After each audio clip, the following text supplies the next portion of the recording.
Hello, everyone. I'm Neena Gopal. Welcome to Global Express. This is where we discuss global events near and far that have an impact on all of us. October 7th marks the first anniversary of the Hamas attack on Israeli settlements along the Gaza Strip, when Hamas killed 1,200 people, kidnapped over 250 Israelis, killing many in captivity, and still holds, I believe, 100 as captives. The retaliatory attacks on Gaza by Israel, which has claimed over 41,000 Palestinian lives this last year, has reduced the Palestinian settlements to rubble. Now, whether Israel meant to mark October 7th or not, or distract the world from its genocide in Gaza, it's basically crossed a red line here. It's decapitation of the top leadership of Iran's arm in Lebanon, assassinating the Hezbollah chief, Hassan Nasrallah, in his headquarters in Beirut on September 27, has drawn Iran into a direct confrontation with Israel. But did Iran's retaliatory strike against Israel on Monday play into Netanyahu's game plan? I mean, his primary goal has always been to wreck Iran's nuclear deal with Washington. Has he succeeded with this escalation? And will it be a turning point in the Middle East? Talking to us today are three eminent experts on the Middle East. Dr. Waiel Awwad is a South Asia-based war correspondent, investigative journalist who's covered the Middle East and the Gulf region, as well as Afghanistan, Sri Lanka, and other hotspots. He was even taken captive in Iraq in 2003 when he was embedded with the US Army. Welcome, Dr. Awwad. Thank you. Also with us is Italian journalist, historian, and author Paola Caridi, who's written the definitive book on Hamas, Hamas from Resistance to Regime. She's lived in Cairo and Jerusalem, reporting on the Middle East, and is now just out with a new book on the Mediterranean and the Middle East, charting their history through trees. She teaches at Palermo University. Welcome, Ms. Caridi. Thank you for the kind invitation. Also joining us today is Iranian journalist Reza Talebi, based in Berlin, who calls himself a journalist in exile, a prolific writer and columnist. He's widely sought for his interesting take on his home country. Welcome, Mr. Reza Talebi. Thank you for having me. So the first question goes to you, Dr. Awwad. I mean, unlike April 13th, when the Iranian response to an attack on the Iranian Revolutionary Guard facility in the Syrian capital, Damascus, saw a missile attack on Israel's military base in southern Israel, causing just minor damage. And Israel, the hit back on April 18th, basically hit an Air Force base in Isfahan and destroyed its S-300 long-range air defense system, but it demonstrated Israel's capability to home in on the target. I mean, and vice versa, because many of the ballistic missiles that Iran had fired at Israel on Monday made it through the Iron Dome. And now, the Iranian president has scoffed at the Iron Dome, saying it's nothing but a glass sheet. So when Ismail Haniyeh, the Hamas chief, was assassinated in Tehran, and there was no, I mean, Tehran was silent. Even when the radios and the pagers went off, killing a lot of people, Tehran was silent. This time, with Hassan Nasrallah's assassination, why has Iran taken the bait? I mean, it's rained 2,200 ballistic missiles, hypersonic ballistic missiles, the Fatah missile on Tel Aviv, which was specifically aimed at its three military bases. So why has Iran reacted so strongly? And especially if Israel now reacts as well, there's going to be the much feared wider war. So has Tehran fallen to a trap that Israel has laid for them, or is it just the end of the shadow boxing through proxies? Thank you, Neena, for having me with the distinguished guest on your panel. The point, you have already answered some of the questions you raised, actually. And we should always remember that the Iranian and the Israelis had a very good relation prior to the Islamic Revolution 1979. So they had a very strong relation. In fact, even the Israeli president have written to his counterpart, the American, to receive the Shah of Iran because the Shah was a friend of Israel. So therefore, we know the strength of the relation between the two was so strong. Even the Israeli intelligence, along with the CIA, were supporting of the Shah intelligence, and they have been quite active inside before the revolution took over. Having said that, I would say that the Iranian they removed the Israelis embassy from Tehran, and they put a Palestinian embassy, and they start supporting the regions. And because the Arabs left a vacuum where Iran found it, it's a slogan that they should fight the Israelis for the cause of the Palestinian and for cause of the Islamic world, because Al-Aqsa Mosque is in danger. So they supported the Syrian, they supported the Iranian, they supported the Hamas, the Houthis, and also the Iraqi resistance. So therefore, we have seen throughout these years a quite support. And at the other side, the United States and Israel have been at the counter to the Iranian government and trying to sabotage and doing lots of covert operation to destabilize Iran. That's what we have seen and been witnessing. The attack on the Iranian consulate in Syria was a violation of the Geneva Convention, and Iran had the full right to retaliate, and that's what they did. Israel retaliated, Iran kept quiet, and then Israel continued its operation of killing the scientists of Iran, attacking the nuclear installation of Iran, and they continue also to kill officials, whether Qasimi, whether it in Iraq, whether it is Ismail Haniya in Tehran. All this have taken place in July.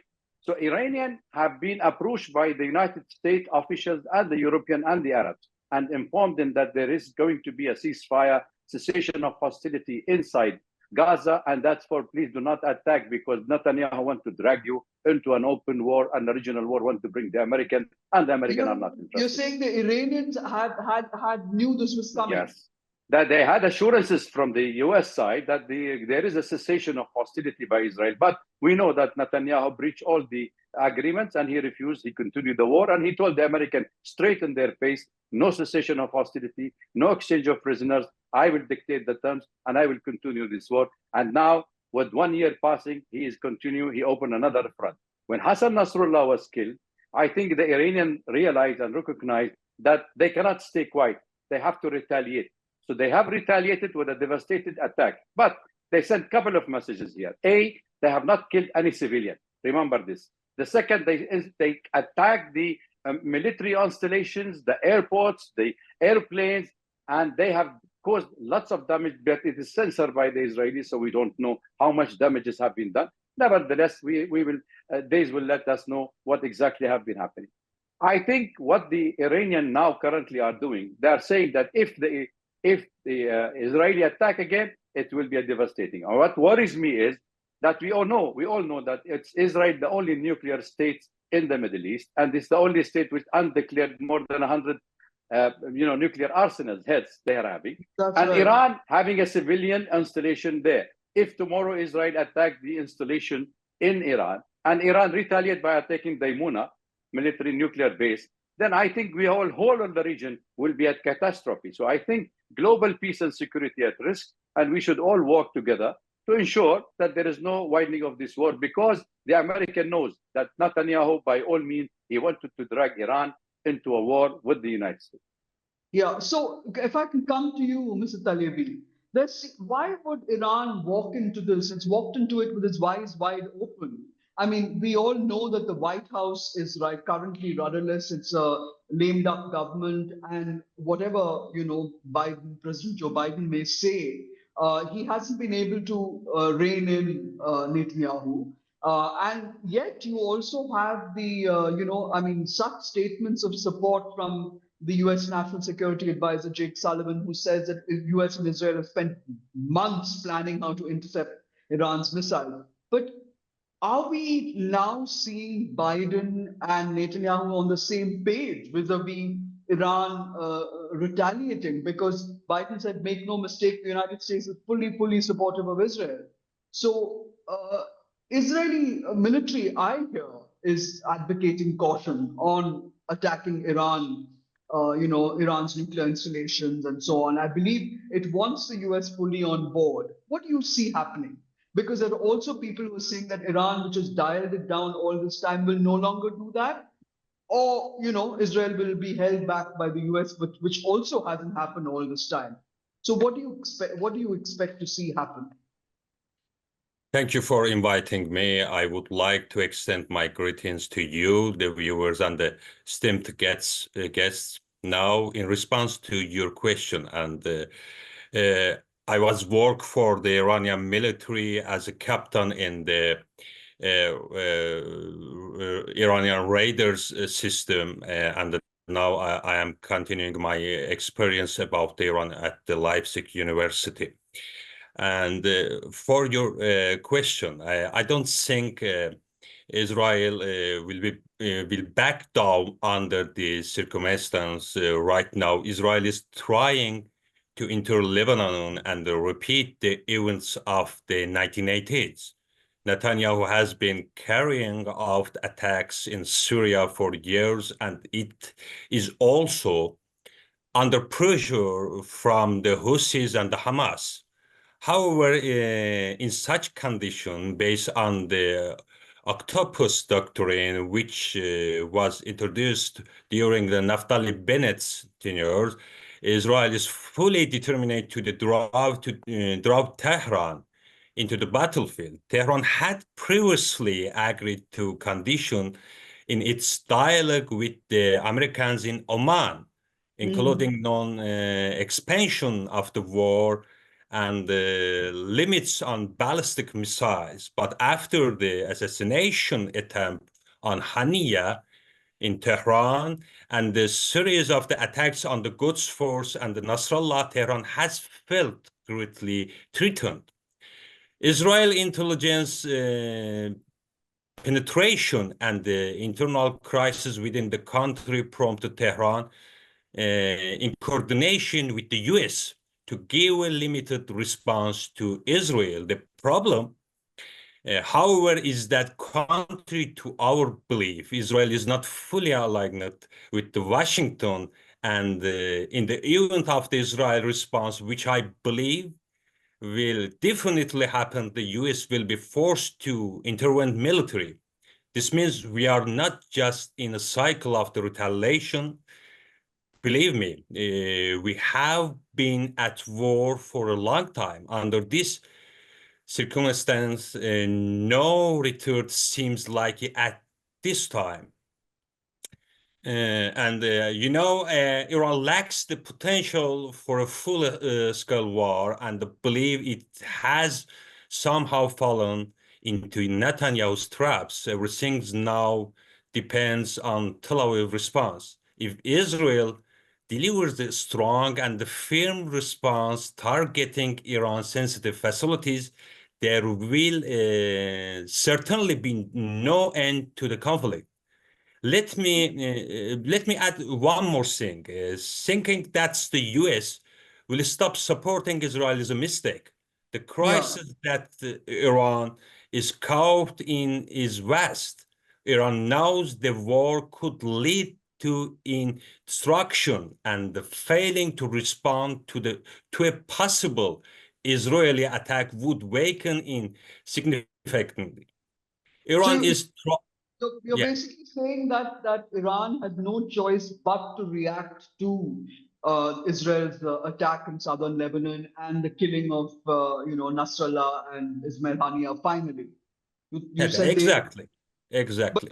but at the same time, by in doing so, in reacting in the way they have by raiding their Fatah missiles on Tel Aviv, they now look as if they are the ones who are in the wrong, and Israel is going to use that to bring the U.S. I mean, to give the U.S. no choice but to back it. If it goes after Iran's, maybe not its nuclear installations, but maybe its military facilities and maybe its ports like Bandar Bushehr and so on. Iran is trying to leverage offshore balancing, but it's had reached a point where, despite its limited response and its own nuclear issue, it is making effort to reach some sort of the outcome with the United States and avoid direct Yes. confrontation with Israel. However, this comes at the time when, due to the US election, it's not an ideal opportunity, and Iran's trying to control the crisis as much as possible, avoiding war while maintaining its credibility. But how effective this approach will be and how long Netanyahu will remain patient is a very big and even question. Perhaps an even more frightening issues is that this circumstance might push Iran to accelerate and shift its nuclear doctrine, which, apart from the offering temporary deterrence, could hasten an Israel strike aimed at countering it. It is itself a highly dangerous course of the action. It suggests that Iran policies, both regionally and domestically, have reached the deadlock, necessitating a change in both its internal and the foreign strategy. That's Without very interesting. addressing these issues, Iran could face a gradual self-inflicted decline. Yeah, self-inflicted decline is absolutely right. If I can come to you, Ms. Paola Caridi, you've written extensively on Hamas. You've talked about, in your book about that UN resolution and the fact that that what the Hezbollah, what Hamas was trying to do was, become a legitimate player in Israel and among in the Palestinian demographic. But this whole business of Iran supporting a Sunni group like Hamas always fascinated me. It's very intriguing. Do explain how that came about. And now, with Hamas's ranks so depleted at the top, do you think that there could be, that it has a life in the future, or is it the end of Hamas as we see it? And now with Hezbollah as well. I mean, Hezbollah is much better armed, of course, and has a much deeper roots in southern Lebanon and Lebanon as per se. And when you traveled Lebanon, did you sense kind of a anger against the rise of Hezbollah? Sort of removing the old arrangement, the comfortable arrangement between the Maronite Christians and the Sunni Muslims, which never really gave the Shia such a prominent place. I'm sorry, I've asked you a lot of questions. Yes, just curiosity. I will try to answer one by one. Regarding the alliance between Iran and the Sunni movement as the Islamist resistance movement, Hamas, it doesn't surprise me, as I think we have to avoid this understanding of the Middle East through these religious lines and tracks. And it's also, if you see how Hamas is living in Lebanon or used to live in Lebanon, the safe haven of Lebanon was given by Hezbollah. I mean, south of Beirut, Dahieh, Haret Hareik, you will see the Hamas leadership there. And who protected there? Hezbollah, that is a Shia movement. So whether we understand that the problem is not Shia or Sunni, but the problem is the political Islam, we fail to understand what is going on in the region, not only in the Palestinian Islamist niveau and in the Lebanese Islamist niveau. So, and we saw also in 2006, the 33 days war, a very tragic and bloody, short but bloody war in 2006 that gave way to the UNIFIL UN mission. But I mean, the opening of the second front after the attack on Gaza was done by Hezbollah to protect Hamas. That's so right. even the first war where Hezbollah is defending the rights of the Palestinians. why I say this, because we are forgetting one word in all our discussion, that is the occupation of the Palestinian territory to the east of the Green Line. The occupation of Palestine is the core issue, and Hezbollah and Iran said clearly that with a ceasefire and the recognition of the state of Palestine, this war could have ended a lot of months before. In fact, if I could just bring you in, Dr. Awwad, this whole business about, this Palestinian, the fact that, the Palestinians' homeland was actually, something that we all thought would happen, but it's been on ice for the last 30 years. So is that even, and now that Israel has divided the Palestinians and reduced, Gaza to nothing, sideline Mahmoud Abbas, the Palestinian Authority. Do you think that that story has come to an end also? Because that seems like the Palestinian homeland idea is just gone. Well, I think Paola has said it very clearly. The crux of the problem is Palestine. If you don't have a two-state solution, there is no peace in the Middle East. And there cannot be peace in the Middle East as long as the Palestinian issue is not addressed.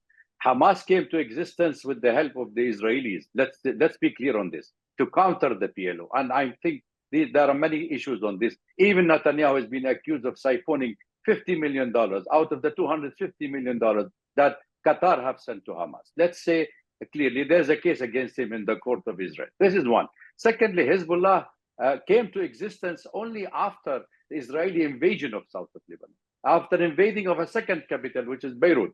And therefore, it was only Hezbollah who forced the Israelis to withdraw from the south of Lebanon till they kept only Shibah Farm, which is actually a Syrian, but the Syrians said it's a Lebanese, and the Lebanese said it is a Lebanese, but it is still under occupation. So the problem is occupation, expansion, and also settlements at the cost of the Palestinian and the other Arab territory. Syrian Golan is...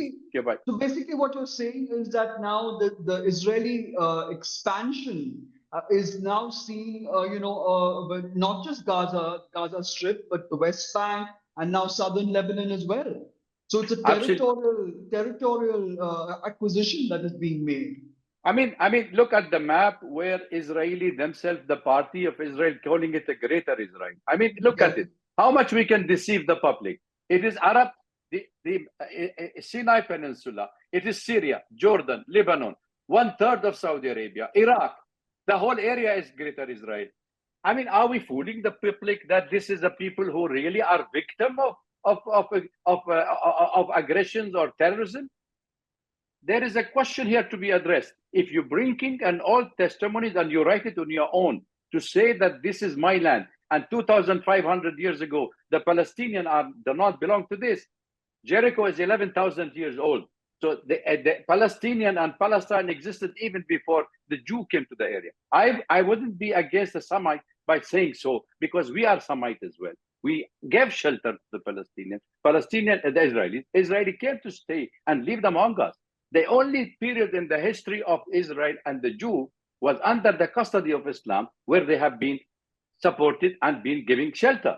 My neighbor in Damascus were Jew. We were buying and leaving and exchanging views before even the Netanyahu come, who himself torn the Oslo Agreement, throw it in the dustbin in 1992, and they assassinated Ishaq Rabin, who was the former prime minister who signed the deal of this. And then he said there is no two-state solution.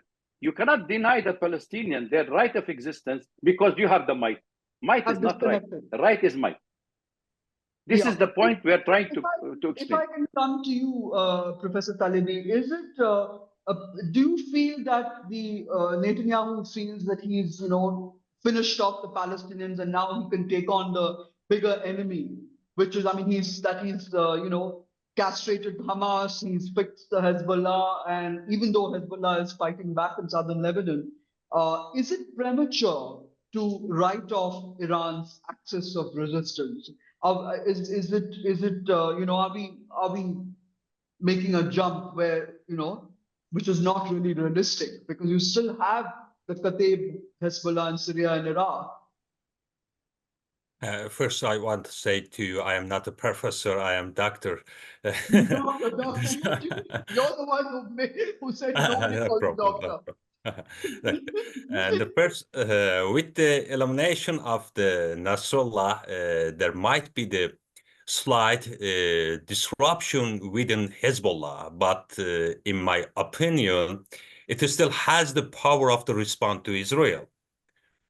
However, it is important to note that the appointment of the Hashem Safieddin, Nasrallah cousin, as his successor has not been confirmed yet. Recent movements show that despite most of the leadership hierarchy being killed, Hezbollah has not fallen into the desire of confusion. Additionally, Hezbollah has a massive missile arsenal of the 150,000 rockets, and its Red One brigades are highly trained.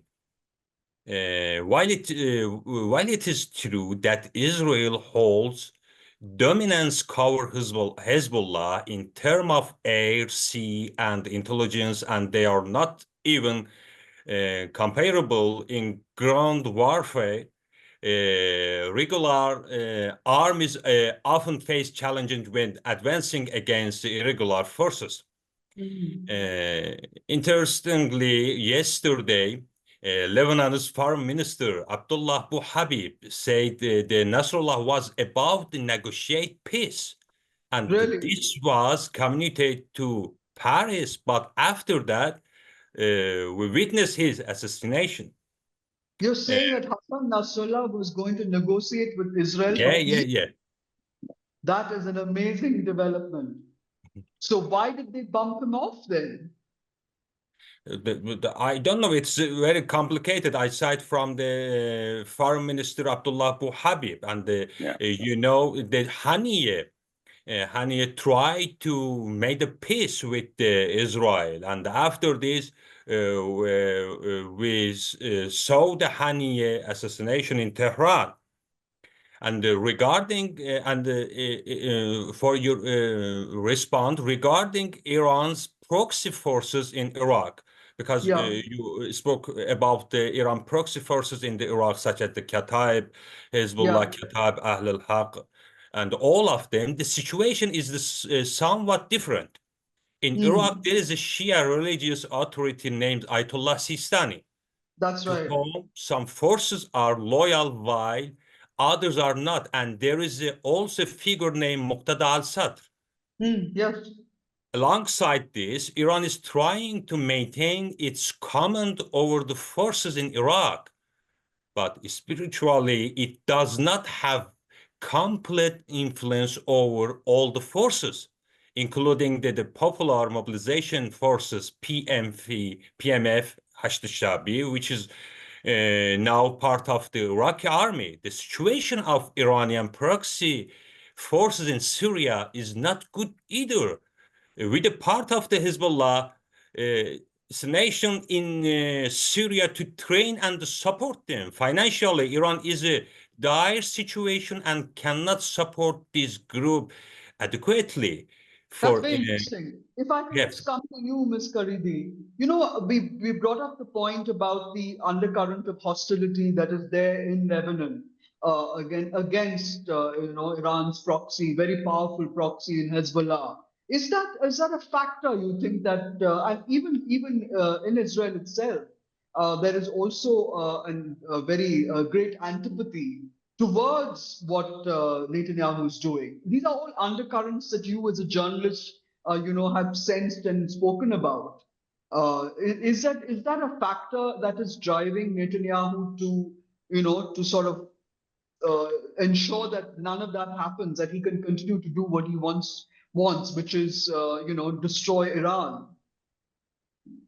I think that you are right. I mean, the attack to Lebanon, the invasion of Lebanon, now by air forces, and the incursions, the first incursions by ground, tell the Israeli public that the Israeli government and the Israeli army is regaining deterrence, which is very important for the Israelis. So he is regaining the consensus he was losing during these months because he didn't negotiate. We have to tell the truth. He didn't negotiate for the release of the hostages. He did Not me to say this. The families of the hostages are telling That's it right. months and months and months. So he had to open other fronts. He had to open the West Bank front, which is even more important than the Gaza one, because it means annexation. It means Israel, at least from the river to the sea. And it had to open the Lebanese one, because in the history of Israel deterrence, what is important is to put in a cage the most important army. It happened in 1979 with the Egyptian one, which was the only army who could compete, that could compete with the Israeli one. And it is with the Hezbollah, because Hezbollah has the arsenal, and especially it has the troops. As we saw in Syria, inside Syria, Hezbollah was extremely important to protect Bashar al-Assad. Yes. Let's say that the Hezbollah militiamen were trained to the war in Syria, so they know how to do it. I'm not sure that the Israeli troops are so trained to, confront Hezbollah, and we saw it in the first incursion. In the first incursion, there were at least probably 14 Israeli soldiers killed by Hezbollah, and the tanks were, exploded, and so on and so forth. It means that it's very difficult. And 2006 was what the Israelis, they know. That means that Lebanon could be their Vietnam.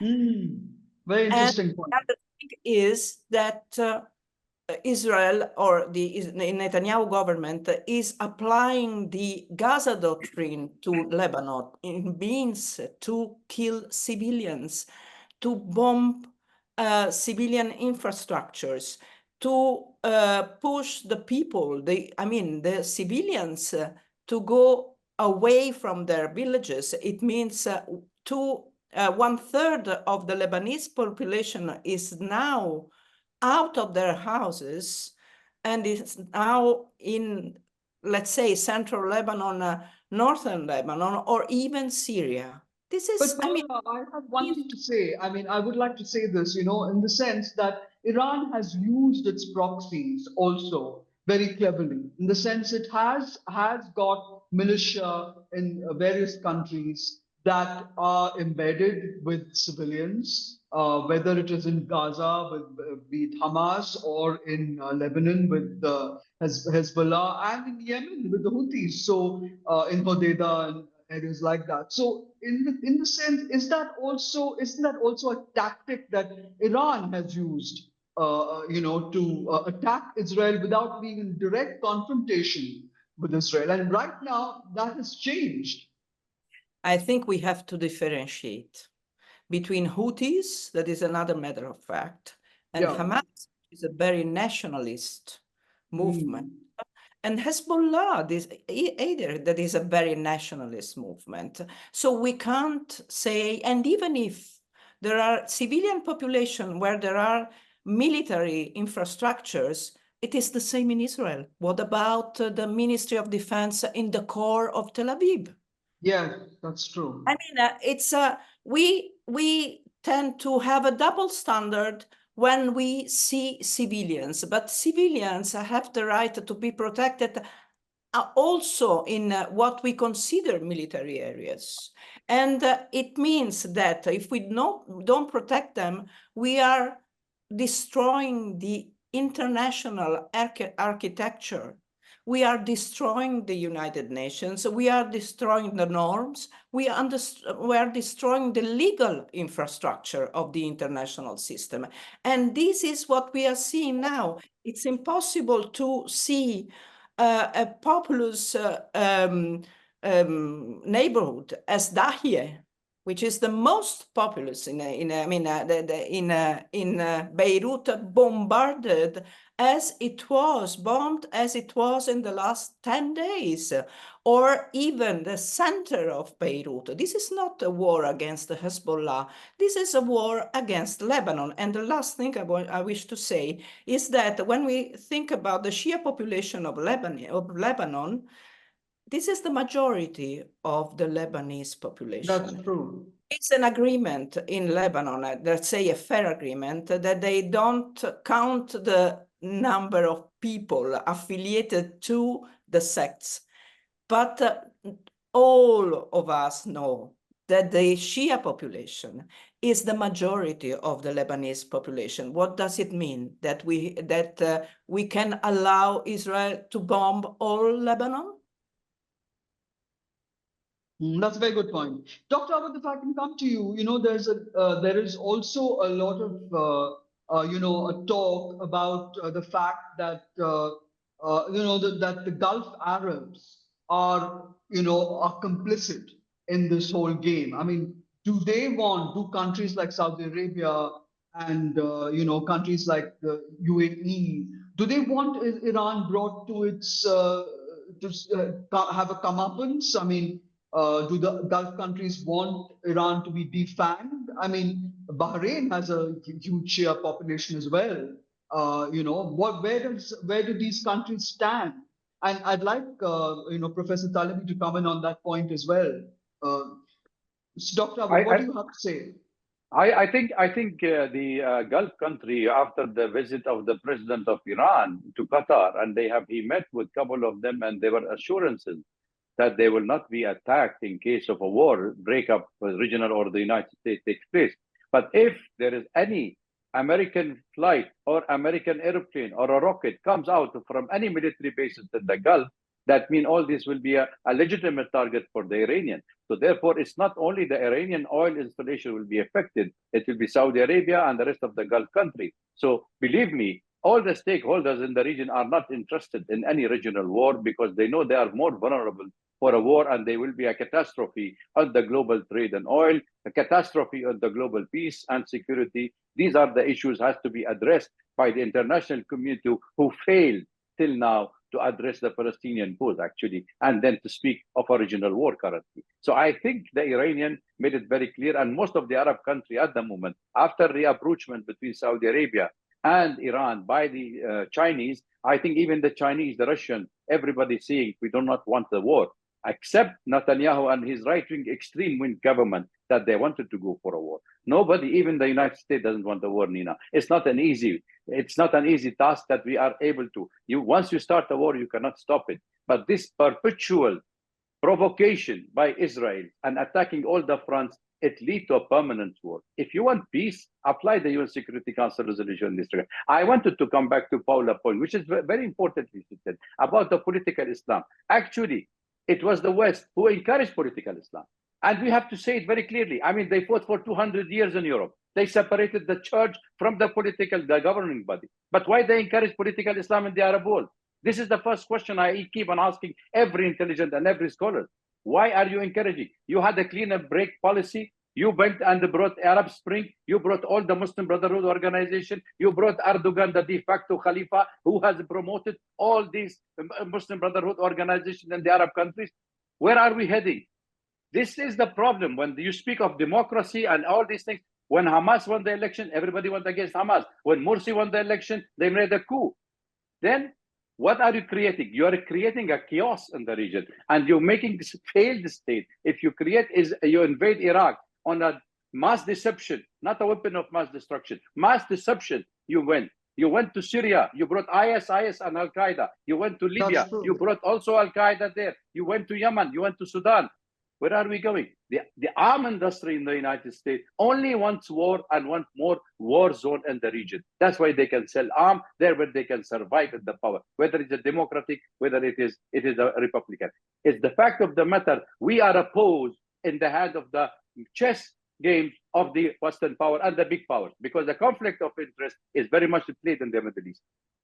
That's a beautiful line. Very interesting. So, Professor, tell us, is there concern in Iran that that its ranks have been infiltrated? Because by Israeli sympathizers, if you're saying that they knew exactly, and that they were in a deal with Hania, Islam Hania, and Nasrallah, and then eliminated them.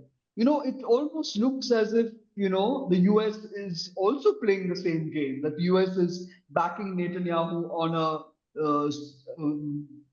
regime change in Tehran. I mean, are you hearing the same thing, that that despite the election of this reformist president Masoud Pezeshkian, that Washington and Netanyahu may be moving in the same direction? There is talk now of the Shah of Iran's son coming in as a possible conductor. I don't know what this is. I've only heard what people are saying, because there are people who back the supreme leader Ayatollah Ali Khamenei. There are people who do not. And do you see a change coming, or do you think the Ayatollahs will be able to hold on to power? And I want to say again, I'm not a professor. I don't mind if someone else answers the question. I don't want to put you on the Okay, no problem. Perhaps this response might be become a bit lengthy. The issues goes beyond more infiltration. I want to speak about the infiltration and about the Mossad spies in Iran, when Israel interrogates an IRGC officer within Iran, easily removes Iran nuclear documents from the country and strikes Iranian nuclear facilities with drones. We must speak of something greater than the infiltration. This is a complete intelligence dominance. A while ago, a man in his 20s had easily infiltrated Khamenei's inner circle and was later executed. Wow. The deputy defense minister was spying for foreign countries. The head of the anti-Israel division in the Ministry of the Intelligence was a Mossad agent. Even former President Ahmadinejad acknowledged this. Economic problems, severe corruption with the IRGC and other security agencies have existed since the early days of the Iranian Revolution. Even back then, someone named Kashmiri, who was the secretary of the Supreme National Security Council and responsible for the bombing of the prime minister's office, was an infiltrator. At one point, former intelligence ministry Ali Younesi also stated that the Israel infiltration within Iran is very severe, and that even within the leadership there are agents. We can also talk about the infiltration by Russian, American, and the British intelligence services. You can easily smuggle sensitive documents out of Iran with just a few $100. Wow. Even among Iran proxy forces in Syria, the situation is quite dire. Individuals are collaborating with Mossad for as little as $200. Example of this included the assassination of the Aruri, Hezbollah members, and other Iranian operatives. As for regime change, I don't think the West seriously considering it in Iran. The West policy regarding the internal repression in Iran and the human rights issues has been highly hypocritical. In time of the heightened repression in Iran, they have only symbolically supported the protesters. Oh. Even Trump and other European officials have mentioned that they are not seeking regime change. This is because there is no cohesive opposition that can gain the trust of the people inside Iran. In the other side, the opposition. Even though the protests were pretty bloody and they were put down. Yeah, the opposition cannot tolerate differing opinions. The financial corruption prevents them from being independent. Of course, this doesn't apply to everyone in the opposition, as there are many honorable people involved. On the another hand, the West fears escalating tensions amid the Ukraine war, the Gaza conflict, and the issues with China. The experience in the Syria also deters them from following regime change or the military intervention under Chapter 7 of the UN Charter, military intervention in Iran at a time when the people are being repressed could create the severe crisis in the country. The Islamic Republic and the Ayatollahs can only be overthrown or changed by the strong internal force with public support. Deployment Netanyahu, who has played a destructive role in the suppression and the massacres as a protector, will not solve the problem. The real question is, why should Tehran allow the situation to destroy to the point where the people turn to the Netanyahu or the military intervention, which is pure evil? That is interesting. And regarding the Shahsan, and you spoke about the Shahsan, I believe his role is often exaggerated. There are forces beyond his influence. I don't want to criticize the supporters, but for now, he does not have a capability to lead or promote the national discourse within Iran. Beyond him, there are various forces, both left-wing and the right-wing, as well as ethnic and the religious groups. They are unfortunately ignored. The marginalization leads these groups to feel discriminated against internally and externally. Ordinary people do not support Khamenei. And you speak about the people and the Khamenei. The presidential election showed that nearly 60% of the people are opposed. And the large portion of the voters is still hold on to hope for change. Yeah, that's why they voted for possession. Yes. Yes, a campaign in Iran indicated that 70% of the peoples are against the government, and there is a growing generational divided in the country since the Mahsa Amini protest. We have seen the massive rift between the government and the people. If Khamenei is assassinated or dies of old age, the issues will be complex, as he is the central figure holding that so-called revolutionary forces together. His death would bring about the Iran's most critical challenge, a section crisis. While his son may take over, there are other figures who might enter the power. And Mujtaba entered the power struggle. Regarding his heading location, I don't have much information, but there is a certainly fair, just as the Haniyeh was easily terrored in Iran, Khamenei could also be terrored. And it's possible that Israel could carry out such an operation instead of engaging in costly efforts. That's very interesting. Ms. Paola, if I could come to you, would you have a view on what you see is going to happen? Do you see an attack on Iranian installations by Israel, particularly its nuclear installations? I mean, how do you see it panning out in the next couple of days? I'm very worried, as all of us. We have to wait for the new year, the Jewish New Year, to finish and probably the Israeli attack could be, as all the analysts say, after. But I mean, we are only speculating about this. It's very worrying that from the part of the US administration, there was a red line. Biden said that it opposes an Israeli strike on the nuclear facilities. We see that the red lines were crossed for all this year long. If you remember Rafah, for example, no? Rafah was a red line, and many others. We see that they were crossed. So why not also in Iran? This is very worrying.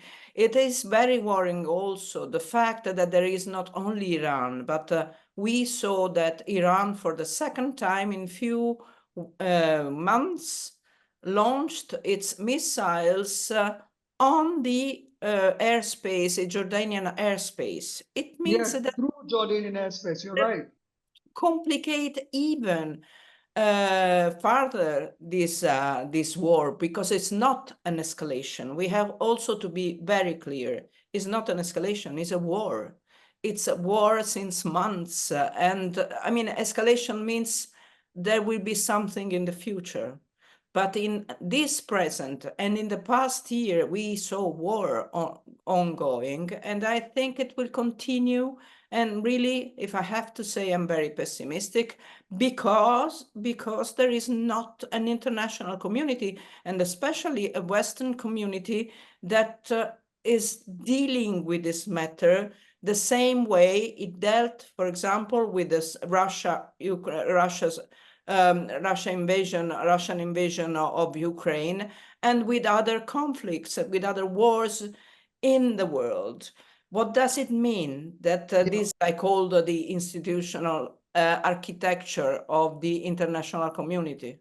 We're also running out of time. Do you feel that the next 5 weeks until the presidential elections are in the US are over are going to be very critical? Because this is the window that Prime Minister Benjamin Netanyahu is going to use, many say, to occupy and control land as part of his new defense strategy. I mean, he's taken back Gaza, he's controlling the West Bank, he's taken back southern Lebanon, but also, I mean, there is pressure from the US not to go for an all-out war against Iran. Will that pressure work? Because so far the ceasefire hasn't. I mean, they wanted a 21-day ceasefire that went nowhere. So where do you think we are going to go? I mean, I'd like all of you to make concluding remarks. But first, if you can tell me what you think is going to happen, because Israel has 90 nuclear warheads. Iran doesn't even have nuclear weapons, so their nuclear facilities, where they are weaponizing quite rapidly in Natanz, is supposed to be a target. Well, I think they can be a target. That could be also, they have the ballistic missile where they can precisely hit Israeli Daimuna nuclear site. So therefore, the dangers remain very high in the region. So let's not forget that this is a catastrophe for all of us. I just wanted to see the hypocrisy of the West of saying that they are just closing their eyes on Palestine, opening their eyes and arms for the Ukrainian, and refusing to receive all the refugees from all the country where the United States and the West have created. Name it: Afghanistan, Iraq, Syria, Lebanon, Palestine, Libya, Africa. So let's be more realistic in dealing with what the ailing West is doing, and America, superpower, is weathering out. So I think the new world order, it's a time that we should go and restructure it to make sure that the South can have a voice in the new world order. Otherwise, we are going to face more difficulty in the Middle East. We are going to face more wars, because even the Israeli Prime Minister told the American that there will be no ceasefire, no exchange of prisoners, no discussion with Hamas, opening another front, killing all the front. He wanted to protect, as he says, the Israelis. But Trump promised him that if Kamala Harris fails, he will be in power. He will recognize the annexation of West Bank, as has he recognized East Jerusalem, and he will recognize the annexation of inhalation of the whole of Palestine, what was known as Palestine, and now it is known as Israel. And these are the maps where we just to see that was Palestine, and now it is called Israel. So I think my last point here is Trump promised Netanyahu that Israel is a small state, so they want to expand. So if Trump comes to power, God help us all. Thank you. My gosh. All right. So what do you see happening? Do you see a stepped up, do you see Netanyahu following through on his threat to to launch a frontal attack on Iran, or do you see him backing down? Because most analysts are, sort of predicting that there will be a full-on confrontation. No, the gloves have been taken off completely, and that Iran itself does not want its axis of resistance to look weak. So both sides have got a reason to go to war. I don't know, because Netanyahu tried to take a time and discuss about everything between Netanyahu and the White House about the retaliation. But according to the professor discussion about the Netanyahu and the Western governments, and he spoke about the hypocrisy in the West, and we know you can see the massacres in the Gaza, massacres in the Lebanon, and the Islamic or the Jewish or the another radicalist system conflicts in the Near East and the Middle East. But the Netanyahu, supported by the United States in the every time, and I think it's not difference between the Trump or the Kamala Harris. They are the same, and they will support the Netanyahu and the Israel government to continue his policy and his strategy in the Gaza, in the Palestine and the Lebanon. But it's a problem about the Islamic and the Arabic countries, and the conflict between the Iran and the Arabic countries, because they don't have any strategic for union and united against the Israel to solve the problems. And Muhammad, for example, Muhammad al-Maghud has an interesting statement comparing Arab countries to the helicopters. They make a lot of noise, but are very slow. And the 4 years,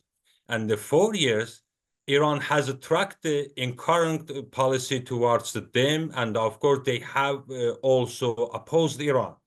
It's not limited to the Islamic Republic. It was the same during the Shah time. In Iran, activated the Shia ideological and the proxy force in these countries, which led them to counter by the supporting Salafi groups.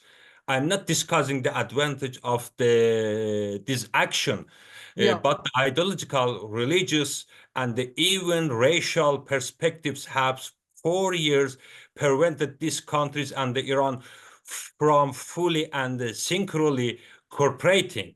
And now Arab country has a good deal, with Israel, and the Abraham deal with Israel, and they promote and they monitor all of the massacres in inside the Palestine, and they want from the Israel to destroy the Hamas, because they have another plan for the Palestine. They want take Mohammed Dahlan to the Palestine, and they want destroy the Hamas, destroy the Jihad Islami, destroy the Hezbollah, and after this they want to make a big deal with the United States and Israel, and they want to protect themselves from the Iranian military and the Iranian ideological system. It's a very complicated situation in the Middle East, and I think when the Netanyahu tried to want to attack to the Iran nuclear central and the electrical central and everything, which support the Iranian energy and support the people. After this, we must face to the catastrophic situation in the Middle East, in the Iraq. It is not So you're depend to the expecting, Iran. In so the you're Syria, expecting, in the Afghanistan, in the Azerbaijan, and the Iran has a big population, 85 population, and when you attack to the Iranian bases and its important bases and the structure, and after this, you must accept the 85 refugees from the Iran. You didn't tolerate the refugees from the Ukraine. You didn't tolerate the refugees from the Syria, and you now must be faced to this catastrophic situation which you created. in fact, that is exactly what my conclusion is after listening to all of you. I mean, most analysts were expecting for matters to come to a head on October 7th, the anniversary of the Hamas attack on Israel, but it's now, taking place in waves. It looks like Israel has embarked on this war to end all wars. I mean, and we could see the Middle East, as you say, explode. And Israel is attempting, I think, to reshape the Middle East, as it has always done. Yes, I yes, mean, sorry, I interrupt you because no, please. I have a doubt about the Hamas and the 7th of the October. The Yes. Israeli intelligence service has a good cooperation with the Egyptian intelligence service, and they know operation. They knew the operation, and before we had the election in the Israel when the press tried to defeat the Netanyahu. He went to the Yasser Arafat, and he wanted from him to stop the Hamas, because he said the Hamas tried to treat us, Hamas to try the bombing us, and it's good for the Netanyahu.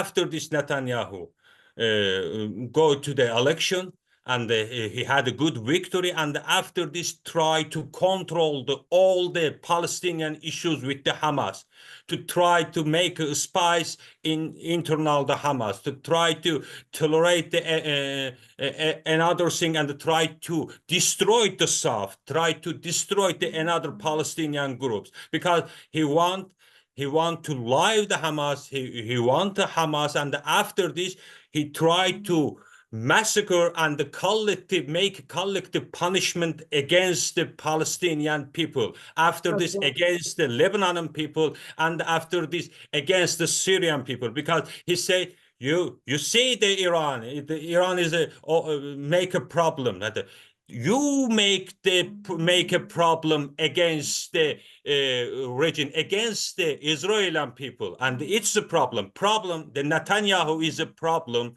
and a big problem. And after Netanyahu, we must make a big deal together in the Middle East and the Near East, because we don't have any choice. We must live in So you're this basically region. saying that people must work together to remove the Israeli prime minister from power. That's what you're saying, because he is the problem and not the solution. Yes, it's a big problem. He made a massacre, and without any objection from the Western country, and the Western country try to support him. Why you want to support him? Yeah, you can see the many protests inside Israel against the Netanyahu. The Netanyahu is a big problem, and the radicalism is a big problem, and it's the same. Jewish radicalism or the Islamic radicalism, it's the same.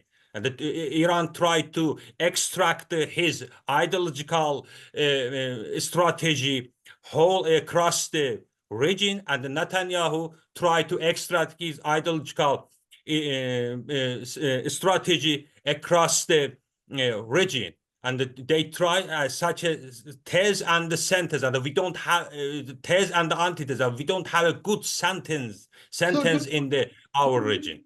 Do you think that the U.S. elections will be the next benchmark? I mean, after the first week of November, when the new president comes into the White House, we could see some kind of maybe a more muscular approach from the US?